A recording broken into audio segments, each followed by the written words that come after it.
जय श्री राम। भरत अपने छोटे भाई शत्रुघ्न के साथ अपने मामा के यहाँ सुखपूर्वक रहने लगे। उनके मामा युधाजित अश्वयुथ के अधिपति थे। भरत के मामा अपने पुत्रों से भी अधिक भरत और शत्रुघ्न पर स्नेह रखते थे और बड़ा लाड़ और प्यार करते थे।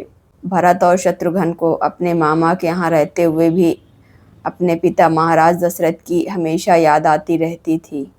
राजा दशरथ भी अपने दोनों पुत्रों भरत और शत्रुघ्न को हमेशा याद किया करते थे।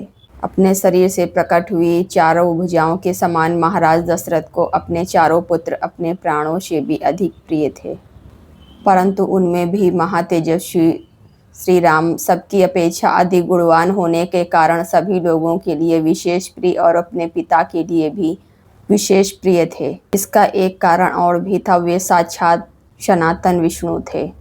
श्री राम बड़े ही रूपवान और पराक्रमी थे। श्री राम जी किसी के भी दोष नहीं देखते थे। श्री राम सदा शांत चित्त रहते थे और हमेशा प्रिय वचन बोलते थे। यदि कोई उनसे कठोर वचन भी कह देता था तो वे उसे कोई भी उत्तर नहीं देते थे। कभी कोई एक बार उपकार कर देता तो वे उस उपकार से सदा संतुष्ट रहते थे और मन को वश में रखने के कारण किसी के द्वारा किए हुए सैकड़ों अपराधों को भी याद नहीं रखते थे। अस्त्र शस्त्रों का अभ्यास करते और उपयुक्त समय में सत्पुरुषों के साथ बातचीत करते और उनसे शिक्षा ग्रहण करते थे। श्री राम बुद्धिमान थे और हमेशा ही मीठा बोलते थे। अपने पास आए हुए मनुष्यों से सदा स्वयं पहले बात करते थे। बल और पराक्रम से संपन्न होने पर भी श्री राम को अपने ऊपर कभी भी गर्व नहीं होता था। झूठी बात तो उनके मुख से कभी नहीं निकलती थी। वे विद्वान थे और हमेशा वृद्ध पुरुषों का सम्मान करते थे। प्रजा भी श्री राम जी से बहुत प्यार करती थी और श्री राम भी प्रजा से बहुत प्यार करते थे। वे परम दयालु, क्रोध को जीतने वाले और ब्राह्मणों का सम्मान करने वाले थे। उनके मन में दीन दुखियों के लिए हमेशा ही दया की भावना रहती थी। वे धर्म के रहस्य को जानने वाले, इंद्रियों को वश में रखने वाले और मन से पवित्र थे। शरणागत की हमेशा रक्षा करते थे। वे अपने क्षत्रिय धर्म को अधिक महत्व देते थे और उसे मानते थे। उनके मन में दीन दुखियों के लिए बहुत ही दया थी। अमंगलकारी कर्म में कभी भी उनकी प्रवृत्ति नहीं होती थी। शास्त्र के विरुद्ध बातों को सुनने में उनकी रुचि नहीं थी। उनका शरीर निरोग था और वे अच्छे वक्ता भी थे। सुंदर शरीर से सुशोभित तथा देश काल के तत्व को समझने वाले थे। श्री राम को देख करके ऐसा लगता था कि विधाता ने संसार में समस्त पुरुषों के चार तत्व को समझने वाले के साधु पुरुष के रूप में केवल श्री राम को ही प्रकट किया है। राजकुमार श्री राम श्रेष्ठ गुणों से युक्त थे। वे अपने सद्गुणों के कारण प्राणों की भांति प्रिय थे। श्री राम संपूर्ण विद्याओं में निपुण और 6 अंगों सहित संपूर्ण वेदों के ज्ञाता थे।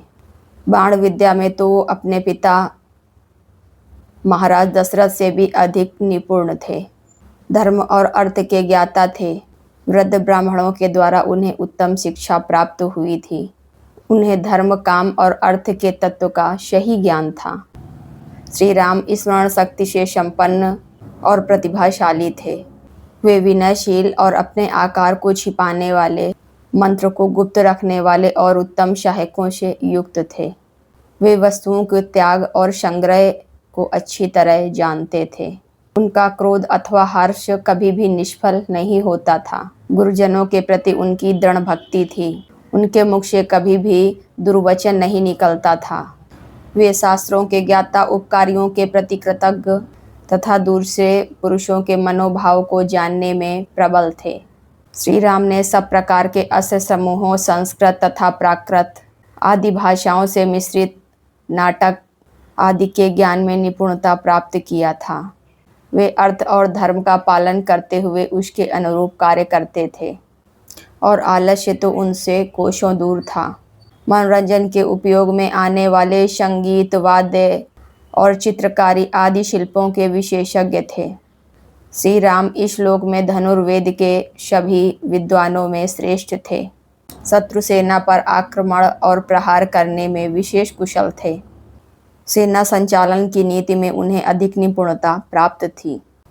संग्राम में कुपित होकर आए हुए समस्त देवता और दानव भी उन्हें मिलकर परास्त नहीं कर सकते थे। श्री राम क्रोध को जीत चुके थे। ईर्ष्या का तो उनमें अभाव था। किसी भी प्राणी के मन में उनके प्रति अवहेलना का भाव नहीं था। वे काल के वश में होकर उसके पीछे पीछे चलने वाले नहीं थे, किंतु काल ही उनके पीछे चलता था। इस प्रकार उत्तम गुणों से युक्त होने के कारण श्री राम जी समस्त प्रजा के लिए अत्यंत प्रिय और तीनों लोकों के लिए भी आदरणीय थे। वे अपने क्षमा संबंधी गुणों के द्वारा पृथ्वी की समानता करते थे। बुद्धि में बृहस्पति और बल और पराक्रम में शचीपति इंद्र के तुल्य थे। जैसे सूर्यदेव अपनी किरणों से प्रकाशित होते हैं, उसी प्रकार श्री राम भी अपनी गुणों के कारण प्रजा के लिए विशेष प्रिय थे। अपने पुत्र श्री राम को उत्तम गुणों से युक्त देख करके महाराज दशरथ ने मन ही मन में कुछ विचार करना आरंभ किया। मेरे जीते जी श्री रामचंद्र जी राजा हो जाएं और उनके राज्याभिषेक से प्राप्त होने वाली यह प्रसन्नता मुझे कैसे प्राप्त होगी। और उनके मन में बार बार यही विचार चढ़ने लगा कि मैं अपने पुत्र श्री राम का कब अपनी आँखों से राज्याभिषेक देखूंगा। वे सोचने लगे कि श्री राम सभी लोगों के अभ्युदय की कामना रखते हैं और सभी जीवों पर दया रखते हैं। श्री राम बल और पराक्रम में यम और इंद्र के समान हैं, बुद्धि में बृहस्पति के समान तथा धैर्य में पर्वत के समान हैं, और गुणों में तो वो सर्वथा मुझसे भी आगे हैं। मैं इसी उम्र में अपने बेटे श्री राम को सारी पृथ्वी का राज्य करते देख करके स्वर्ग से सुख प्राप्त करूं, यही मेरे जीवन की कामना है। राजा दशरथ ने मंत्रियों के साथ सलाह करके श्री राम को युवराज बनाने का निश्चय किया। अगर आप लोगों को मेरा वीडियो अच्छा लगे तो इसे लाइक करें और मेरे चैनल्स को सब्सक्राइब करें, ताकि मेरे वीडियो का नोटिफिकेशन आपको तुरंत मिल सके।